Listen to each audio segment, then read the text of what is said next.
Hello दोस्तों, beginners point में आपका स्वागत है। और अभी हम कर रहे हैं करंट अफेयर्स। डेली न्यूज़ 3 नवंबर की है, 3 और 2 नवंबर दोनों की है। ठीक है। India clinch historic first ICC women's cricket world cup title.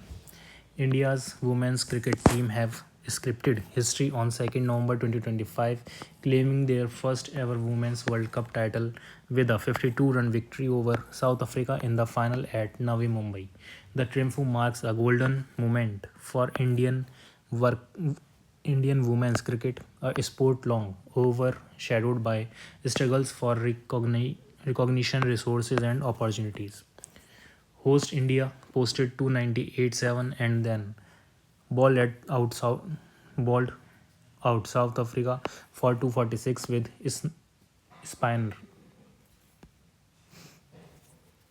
spinner Dipti Sharma taking 5 wickets in the final in front of a sellout crowd at the DY Patil Stadium.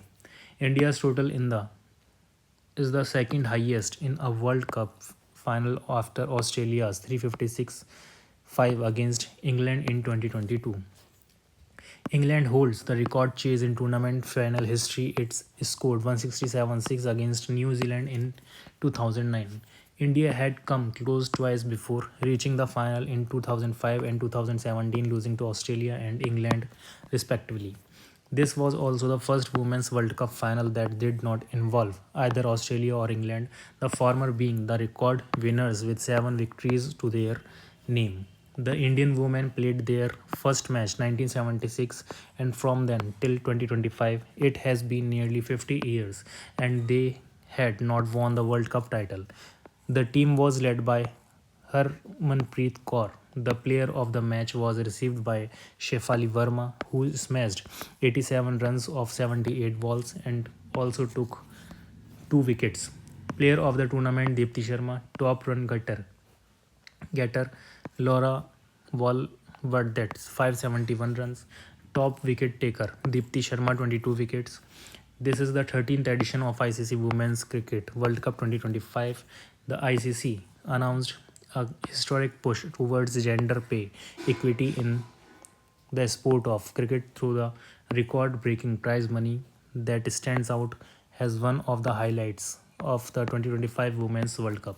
Winner prize money: the winning Indian team was given an all time high prize money of 4.48 million, around 37 crore, which indicates a 239% growth over the last time. Runner up prize money: South Africa was given $2.24 million, around 18.6 crore, which is more than twofold of what it used to pay out as rewards to the runner-ups. Semi-finalists Australia and England won 1.12 million each. The tournament offered a commendable amount of 13.88 million as a total prize money. The Board of Control for Cricket in India BCCI Secretary Devjit Sekia announced a cash prize of 51 crore for the ICC Women's World Cup winning team India. C.P. Radhakrishnan virtually addressed International Conference on Libraries Empowering Communities Global Perspectives. The Vice President of India, Shri C.P. Radhakrishnan, addressed the International Conference on Libraries Empowering Communities Global Perspectives, organized by the P.N. Panikkar Foundation at Konu Palace, Trivandrum, through a video message. The event marks the 80th year of the organized library movement in Kerala, inspired by the vision of Shri P.N. Panikkar, revered as the pioneer of India's library and literacy movement. About the conference: the International Conference on Libraries Empowering Communities Global Perspectives, organized by the P.N. Panikkar Foundation from 2nd to 3rd November 2025 at Kanu Palace, Trivandrum, brings together experts, policymakers, library professionals, academicians, and digital innovators to deliberate on the evolving role of libraries in the knowledge society. The conference celebrates the enduring legacy of Kerala's library movement and explores strategies. ISRO's LVM-3 rocket launch GS-80-7 are the Navy's most advanced communication satellite. The Indian Space Research Organization ISRO on November 2, 2025 successfully launched the Indian Navy's Advanced Communication Satellite GSAT-7R CMS-03 from the Satish Dhawan Space Center in Sriharikota. The indigenously designed and developed satellite, weighing approximately 4,400 kg, is India's heaviest communication satellite to date and marks a major milestone in strengthening the Navy's space-based communications and maritime domain awareness. ISRO's launched the rocket aboard its most powerful launch vehicle, the LVM-3, on its M5 mission. The liftoff took place at about 5:26 p.m. IST from the second launch pad, and mission control soon confirmed that the satellite had been successfully inserted into a geosynchronous transfer orbit (GTO). This is the heaviest Indian built communication satellite launched from Indian soil so far. Because of the high mass of the GSAT-7R, the launch vehicle targeted a standard GTO.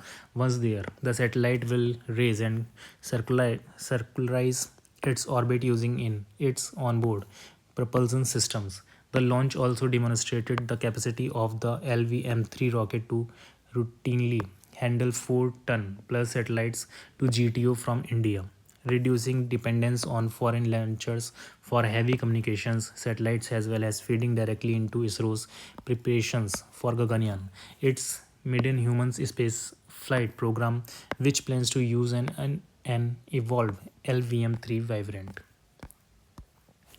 Chief Election Commissioner Shri Gyanesh Kumar facilitated with distinguished Alumni Award by IIT Kanpur. Chief Election Commissioner Shri Gyanesh Kumar was facilitated with the Distinguished Alumni Award DDA by the Indian Institute of Technology IIT Kanpur at a ceremony held at its campus in Kanpur. The Distinguished Alumnus Award DDA, started in 1989, is the highest award given by IIT Kanpur to its alumni in recognition of their outstanding achievements. Every year, the institute works with its alumni to honor individuals for their outstanding achievements, service to the institute, and exemplary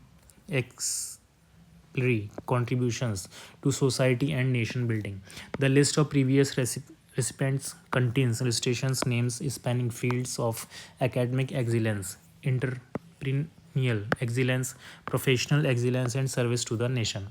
CEC Sri Gyanesh Kumar graduated from IIT Kanpur with BTech in Civil Engineering in the year 1985 and was conferred the award by the institute during the celebration of its 66th Foundation Day. IEPFA and SEBI hold Niveshak Shivir in Amritsar to empower investors, resolve unclaimed dividend and share issues. The Investor Education and Protection Fund Authority IEPFA, under the Ministry of Corporate Affairs, Government of India, in collaboration with the Securities and Exchange Board of India (SEBI), successfully organized the Niveshak Shivir in Amritsar on 1st November 2025.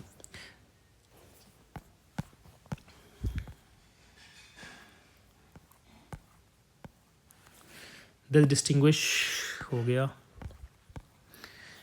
one-day camp witnessed enthusiastic participation from investors across Punjab and provided them with a single window facilitation platform. This aimed to resolve issues related to unclaimed dividends, shares, and other investor services.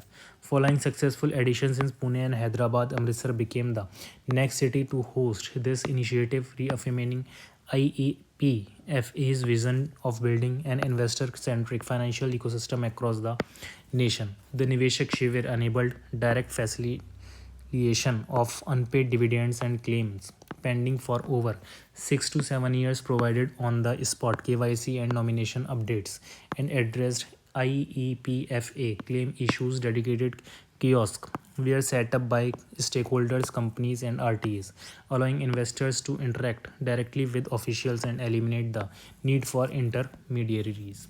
Additionally, IEPFA and SEBI, in collaboration with other MIIS, launched an insightful explainer video conceptualized by CDSL IPF, understanding the process of claiming unpaid dividends through IEPFA. Hundreds of investors benefited from seamless interactions with company representatives, RTAs, and officials from IEPFA and SEBI.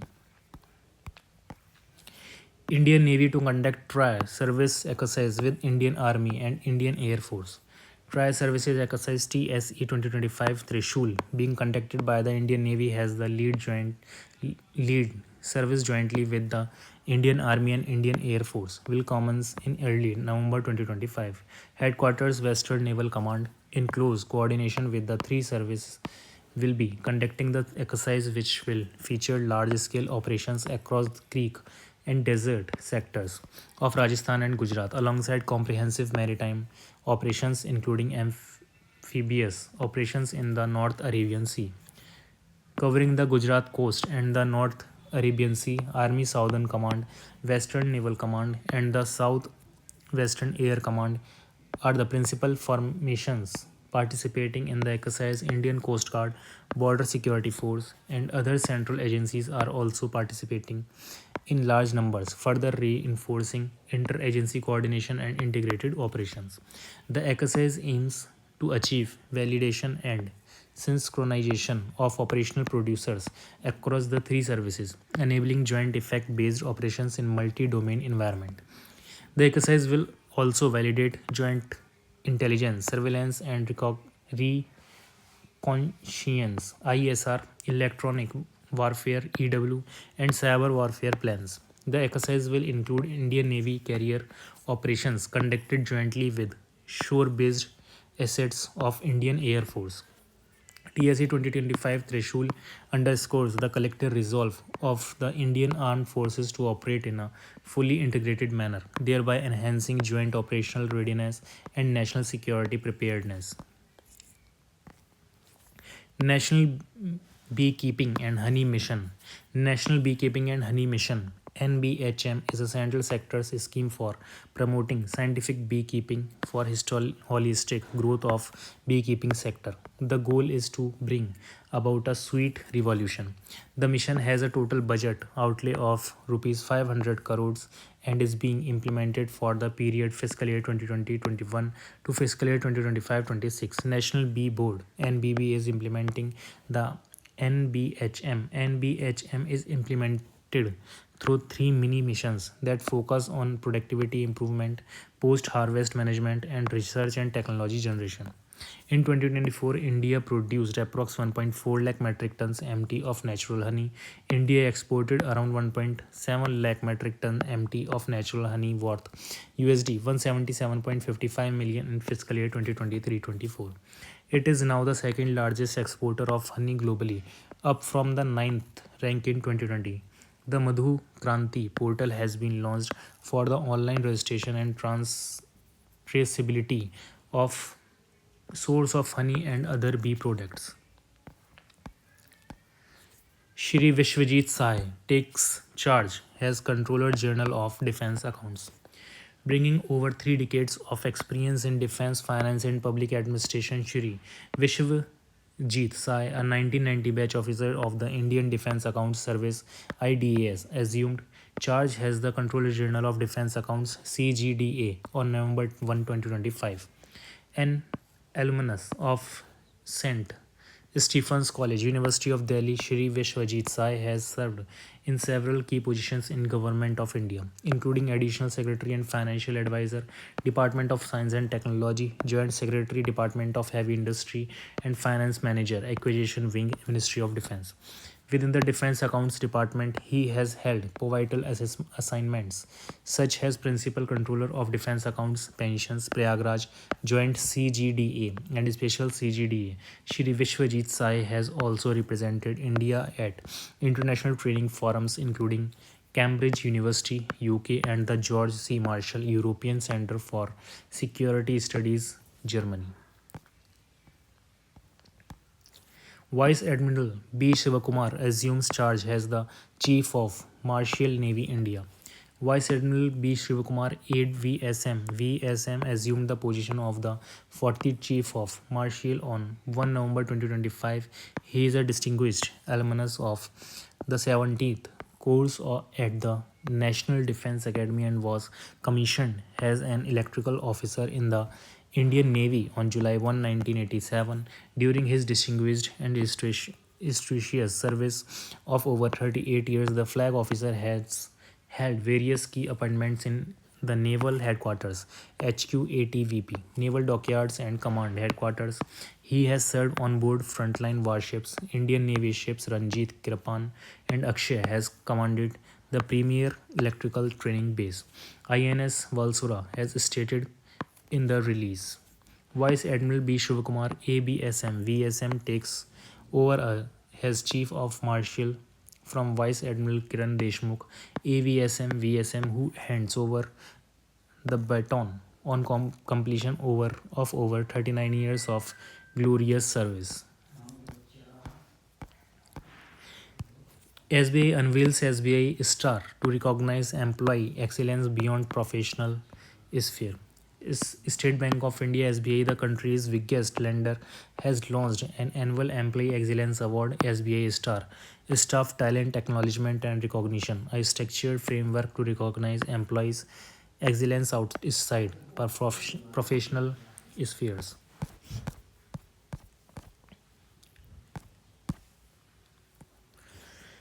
In alignment with SBI's long-standing commitment to promote holistic employee engagement, well-being, or organizational pride, SBI Star aims to recognize the